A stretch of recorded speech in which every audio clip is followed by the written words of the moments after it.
Si tu sais pas que ça s'appelle de la danse contemporaine, tu peux te dire, qu'est-ce qu'ils ont les pauvres, il faut envoyer de l'argent, où est-ce qu'on peut le faire, qu'est-ce qui se passe?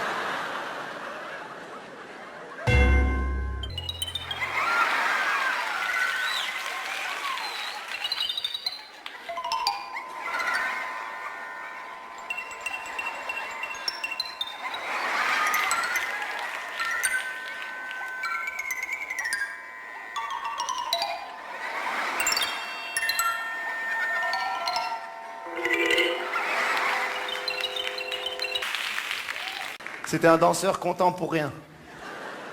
Alors non, la danse contemporaine, ça n'est pas ça.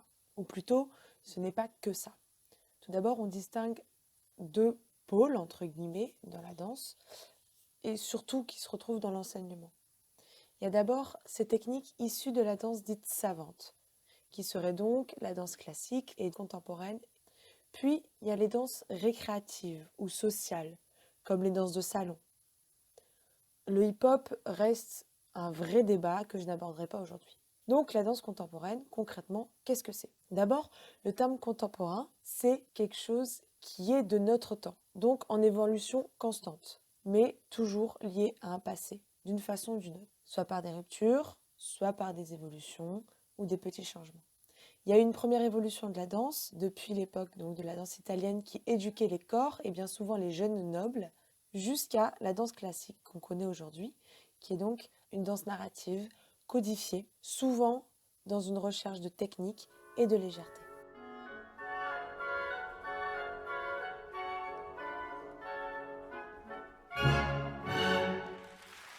À partir de cette danse, la danse va évoluer et va passer par de nombreux courants artistiques en cherchant d'autres éléments à creuser, d'autres notions à développer. Certains vont proposer des reprises de pièces de répertoire, comme le Sacre du Printemps, initialement créé par Nijinsky en 1913. Il existe plus de 180 relectures.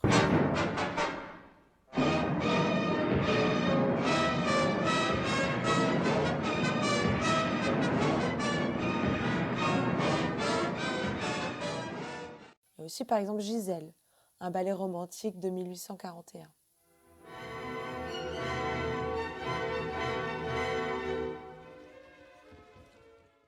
D'autres vont s'attacher à la narration, comme Pina Bausch, qui démocratise la danse-théâtre, initialement créée par Marie Wigman, Rudolf von Laban et Kurt Jooss.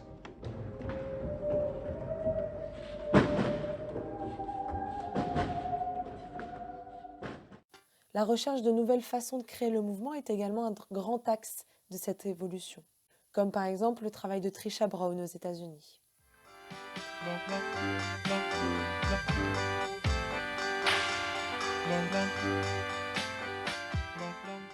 Certains vont approfondir le travail de l'espace, comme Alvin Nicolais.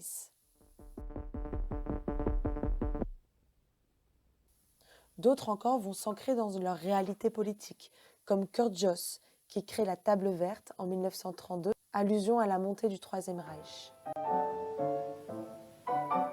Comme tout domaine artistique, la danse va s'approprier les évolutions technologiques, notamment la vidéo, comme Lucinda Child. Bien sûr, en parallèle de toute cette évolution, les danses dites récréatives vont trouver leur place sur scène, et les chorégraphes contemporains vont s'en inspirer ou créer des mélanges, comme dans la compagnie Révolution d'Anthony Egea, qui utilise des bases de hip-hop. Ou encore Montalvo Hervieux, qui va par exemple utiliser le flamenco.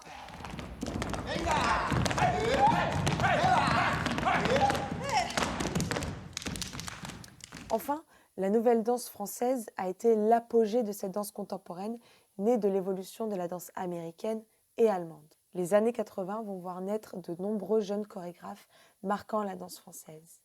Bon, l'idée de cette vidéo était de vulgariser rapidement le monde de la danse contemporaine, mais il y a tellement de choses à dire que je reviendrai pour aborder chaque courant nourrissant cette évolution chorégraphique.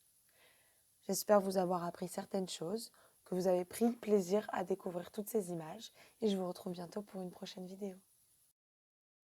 Elle a beaucoup de formes différentes. C'est ça l'intérêt. Hein. Chaque auteur invente sa danse. Donc il y a autant de danses que d'auteurs. Donc c'est très large.